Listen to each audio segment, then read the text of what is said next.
All right. What's up, guys? Andy here, and I got a very special guest today, my soccer teammate, Lauren, and we're just going to basically talk about random soccer-related topics. Lauren's basically a TFC super fan, as far as I know, but I'll let her introduce herself, and we'll see where the conversation goes. What's up, Lauren? Thanks for coming and chatting. Andy, no problem. I have no idea what to say about myself, but yeah, probably I'm a TFC super fan. That's correct. Yeah. How long you been going to games? Since the first ever game. My dad, we didn't get season tickets right away because, it was kind of an unknown entity when it was created. But we had kind of like partial season ticket packages for the first two seasons and then bought seasons in the third season, and I've had them ever since. Yeah, I still remember Danny Dicchio. That's the guy who stands out from the first. Is that who's your most memorable player from like the first like 1 or 2 years? I think it has to be Danny, especially because he scored the first goal. And what minute was it in? What minute was it in? It was like a chant for that, right? You would know. It's the 24th minute. 24th minute. All right, that's cool. So do you? Yeah, go ahead. No. Oh, I was just gonna say, like the game that he scored, like TFC went quite a few games without scoring, and so when he finally did score, that happened to be a game that they had given out these like inflatable seat cushions. Okay, and they threw them on, right?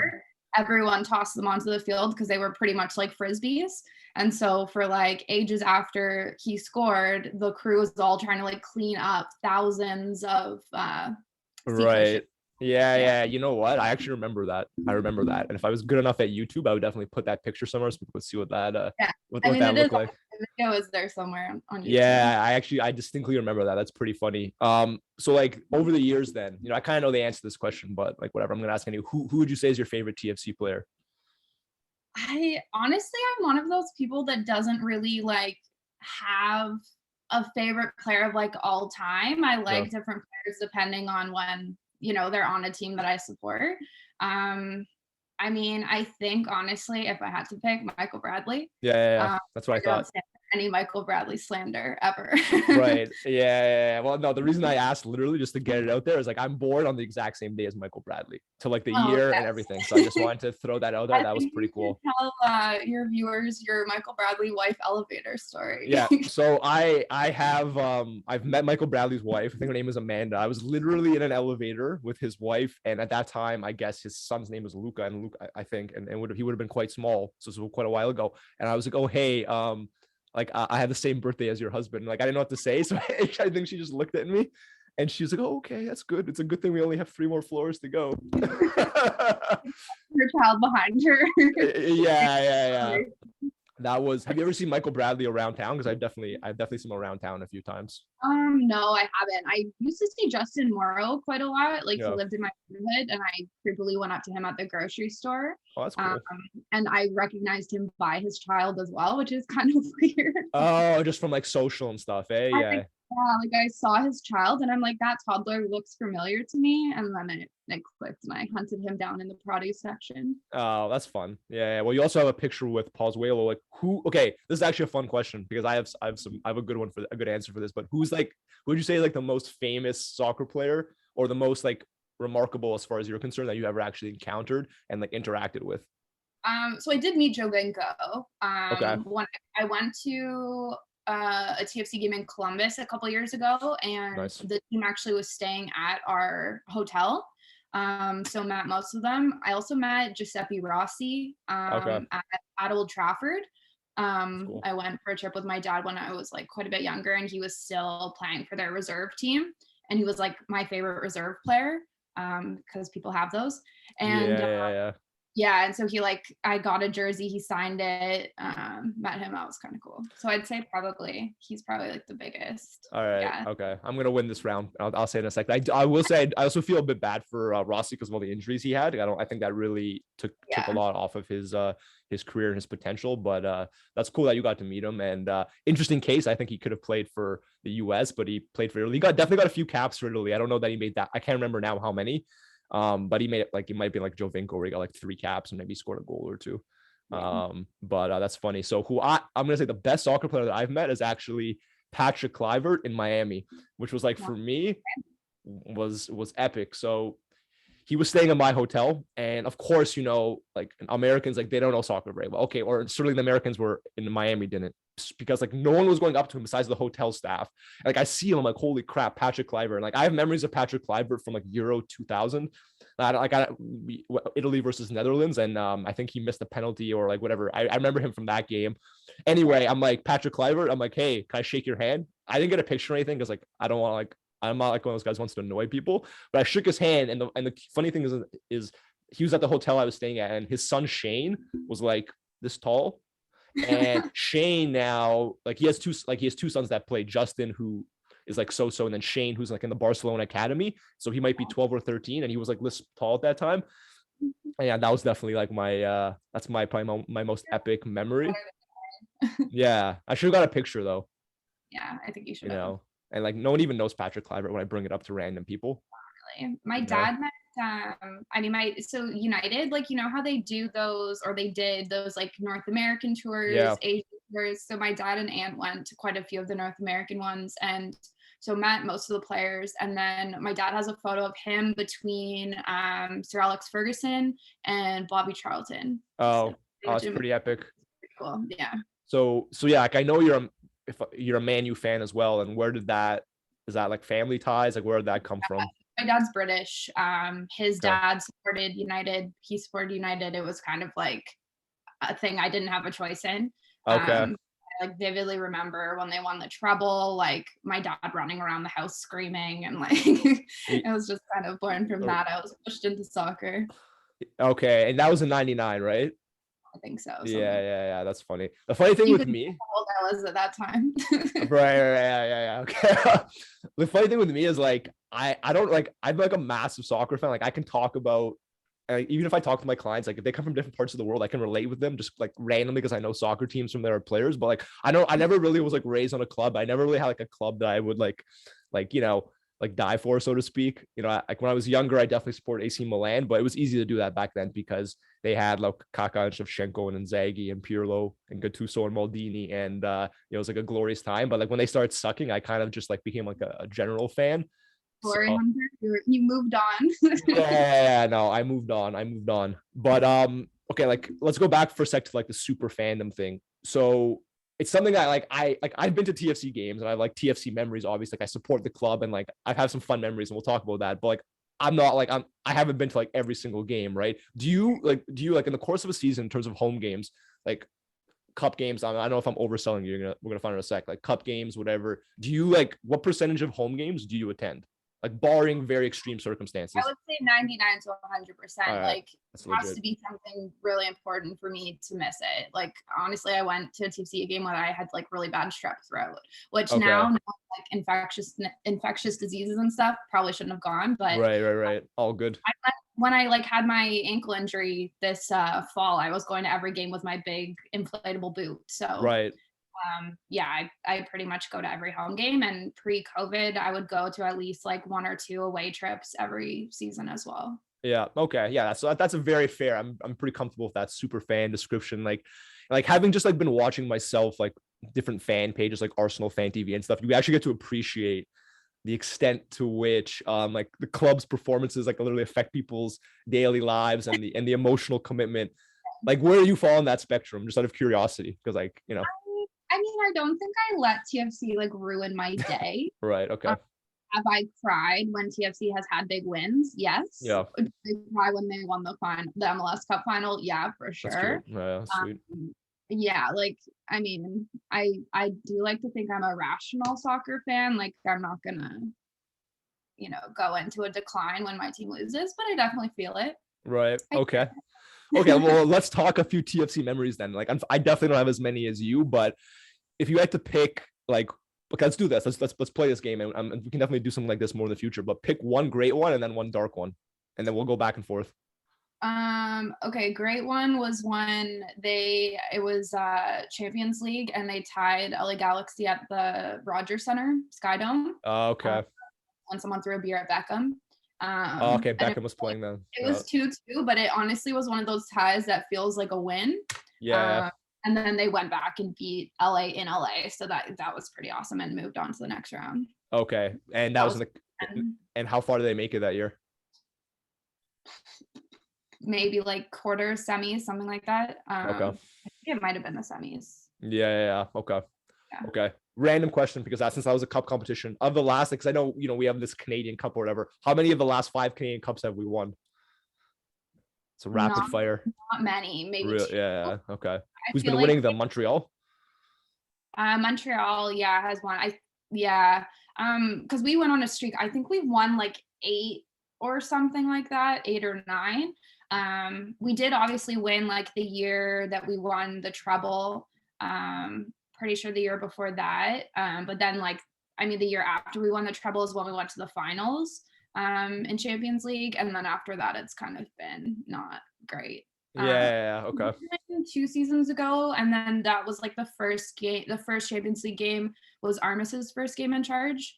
And everyone was like, "Oh, the team looks great," and they won, and then they crashed out in the next round. So. Yeah. Okay.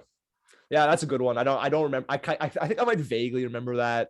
I would have I'm the kind of fan who definitely goes out of his way to not a good fan to watch when there's other big players playing. Like I told you before, I was there when Zlatan scored that crazy goal for his 500th. I've been a fan of his. And it's funny because Michael Bradley came out, I think, after that game, and he's he wasn't impressed about how the fans were. Yeah. So you gotta respect Michael Bradley. No, I remember just because we talked about before, I remember Michael Bradley at the under 20. I can't remember if we talked about this, the under 20 championship, when he had hair. He had a nice head of hair, by the way. Back in the day, he was he was good looking when he was a young kid. Yeah.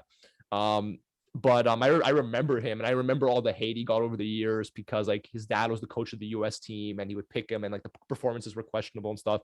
But I watched him play when he played for Chievo, when he played for Roma, so he's a cool guy. It's all good. I can admit it now. I was one of those people that hated on Michael Bradley a little bit when his dad coached the U.S. team. Okay, that's funny. He did have questionable performances and yet kept playing. And so you have to think a little bit of nepotism, maybe. But is that going to happen this year here? I actually love the fact that his dad's in. You don't even care. You don't care. I love the fact his dad is coaching the team. Me too. I'm excited. Yeah. Well, it helps that. Well, we're going off track. I'm going to say my memory in a sec, but it helps that we signed Insigne. You know what I mean? We got a little position upgrade from Soteldo. What are your thoughts on that? We might as well talk about it. I honestly I always felt Soteldo one.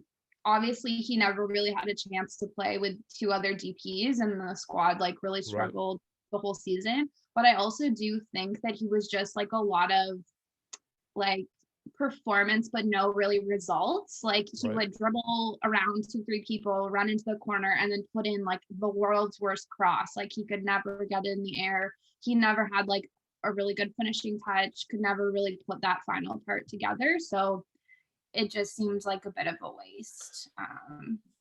I never was impressed watching him on TV. He definitely fell short of expectations, and we upgraded to Insigne, who's a little bit taller. He's 3 centimeters taller. I looked into it, and a little bit better on the ball as well, with that right foot. You know what I mean? So hopefully we'll see some of those classic finesse finishes that he's known for, that I've also replicated playing FIFA as well. Anyway, now let me say my memory now. Speaking of in both.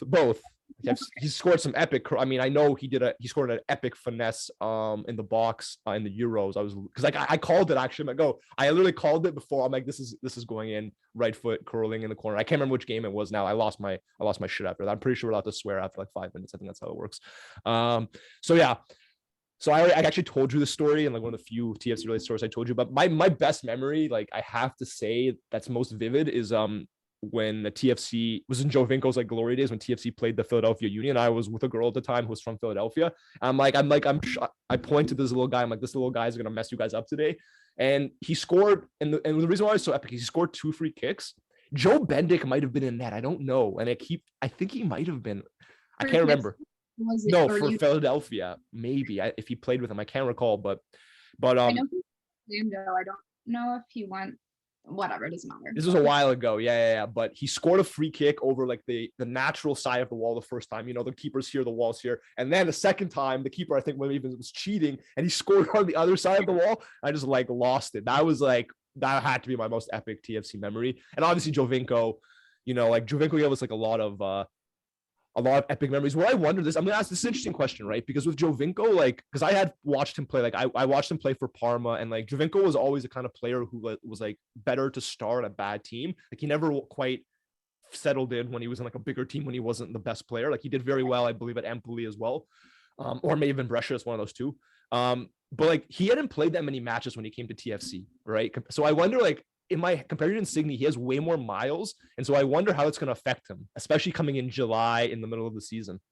I mean, some players do well with that, right? Like Pozuelo, when he first came to TFC, right, he had completed a full season, right, with his prior team, and then played a full season pretty much with TFC, and like he was unstoppable, right? Right. Like, best newcomer, MVP, like all this stuff. Same with like Michael Bradley, I find up until maybe like the past year or two, was one of the players that always played better the more he played.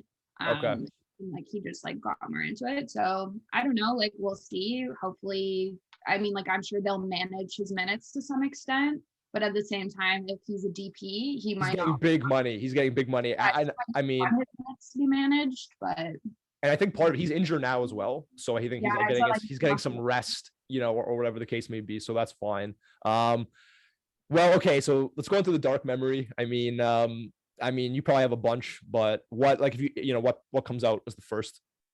I think it was 2015, so like the first year TFC qualified for the playoffs. Yep. They had lost, I think it was their last regular season game against Montreal. It didn't matter, they were already in the playoffs, but they lost, I want to say like 2-1 or some, I don't know, whatever. They got scored on, and like Drogba just like wrecked them both times. And so then the first playoff game, we have Montreal again, coincidentally. Vanny puts the same lineup out, and they get destroyed the exact same way by I remember that. I remember that. Like 2 games in a row. And I just like could not for the life of me. And like that was when people still weren't really sold on Greg Vanny as a coach. And I think him, like even his whole time with TFC, I think people questioned his substitutions quite a bit. And that was like one of those times where like I can't even defend this, because you literally just got dusted by them the week before, and you roll out the same lineup and get dusted the exact same way. And that was pretty disappointing. And to be against Montreal, like our biggest rivals. Right. Yeah. And I literally remember that. I remember being pissed about that. I watched that game. I do remember that. Yeah. Oh, damn. Okay. That's a good one. You'll probably remember this as well, but for me, the darkest day I think had to be, I was with my friend. It was Houston Dynamo versus TFC. It was raining. It was cold. The playoffs were on the line, and Jermaine Defoe missed the penalty. I can't remember the exact context, like the impact of a result in that game, and if it was a tie or a loss or whatever it was. But I remember Jermaine Defoe missed the penalty in the rain against Houston, and it was a must-win game. I think it was in October. Do you remember that? Vaguely. I mean, it doesn't surprise me, because like the end of Defoe's. Yeah, it was bad. Depressing. Something similar, like I think it was maybe closer to like 2011 or so. TFC needed to tie New York Red Bulls the last game of the season. That's all they needed, a tie or a win. Yeah. And the Red Bulls were like bottom of the league, and I think I think it was in New York, and it was like a rainy, gray game as well. And TFC lost like 5-0 to them, and that was again like their playoffs hopes dashed, and that was pretty depressing as well, because literally they just needed a tie against the worst team. I get, that's I don't remember that. That's a brutal scenario. Yeah, like in any situation. I'm sure playing soccer ourselves, we probably have friggin' been in that situation as well. Like in future chats, we'll definitely like talk about like our whatever mediocre soccer playing histories or stuff like that. And I think we have opportunities to talk about a lot of stuff. We'll figure out what that's going to be. But yeah, I think today was a good first chat. It was good stuff, a fun time. So thanks for coming on, and we'll see what we do for the next one. All right. Sounds good. All right. Later, Lauren. Later, guys.